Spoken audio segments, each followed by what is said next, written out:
തെരുവ് നായകളിലെ പേവിഷബാധ വലിയ തോതിൽ വർദ്ധിക്കുന്നതായി കണ്ടെത്തൽ. കഴിഞ്ഞ 9 മാസത്തിനിടയിൽ ചത്ത നിലയിൽ കണ്ടെത്തിയ 40% നായകൾക്ക് രോഗം സ്ഥിരീകരിച്ചു. 3 വർഷത്തിനുള്ളിൽ രോഗം സ്ഥിരീകരിക്കുന്ന തെരുവ് നായകളുടെ എണ്ണം ക്രമാനുഗതമായി കൂടുന്നതായും മൃഗസംരക്ഷണ വകുപ്പിന് കീഴിലെ മലബാർ റീജിയണൽ ലബോറട്ടറിയുടെ പരിശോധനയിൽ കണ്ടെത്തി.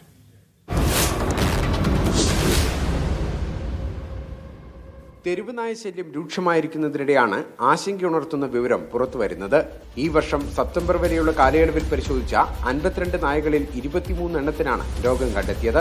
40% മുകളിലാണ് പോസിറ്റിവിറ്റി നിരക്ക്. ചിലപ്പോൾ ചത്തിട്ടൊക്കെ കൊണ്ടുവരുന്ന ചില നായകളുണ്ട്, നായ കുറുനരി, ഇതൊക്കെ ഇതിൻ്റെയൊക്കെ ഒരു പോസിറ്റീവ് റേറ്റ് തന്നെ 90%, ഏതാണ്ട് ഷുവറാണ്.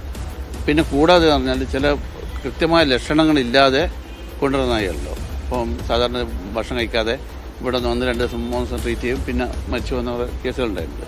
അത്തരം കേസുകളിലും പോസിറ്റിവിറ്റി കൂടുതലാണ്. കഴിഞ്ഞ വർഷം ഇക്കാലയളവിൽ 30% പോസിറ്റിവിറ്റി നിരക്ക്. 2023 തെരുവ് നായകളിലെ പേവിഷബാധ 25% വരും.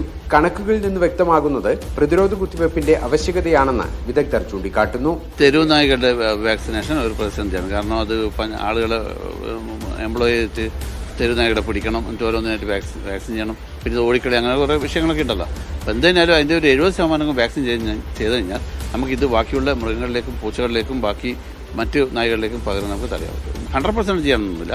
ഒരു 70% ആയി കഴിഞ്ഞാൽ അതിനൊരു കോൺടാക്ട് ഇമ്മ്യൂണിറ്റി എന്ന് പറയും. മറ്റു ബാക്കിയുള്ളതിന് പ്രതിരോധ ശക്തി വന്ന് നമുക്ക് സേഫായി നിൽക്കാം. പൊതുവെയുള്ള രോഗലക്ഷണങ്ങളൊന്നും പ്രകടിപ്പിക്കാത്തവയിലും പേവിഷബാധ സ്ഥിരീകരിക്കുന്നതായും പരിശോധനകളിൽ വ്യക്തമാകുന്നുണ്ട്.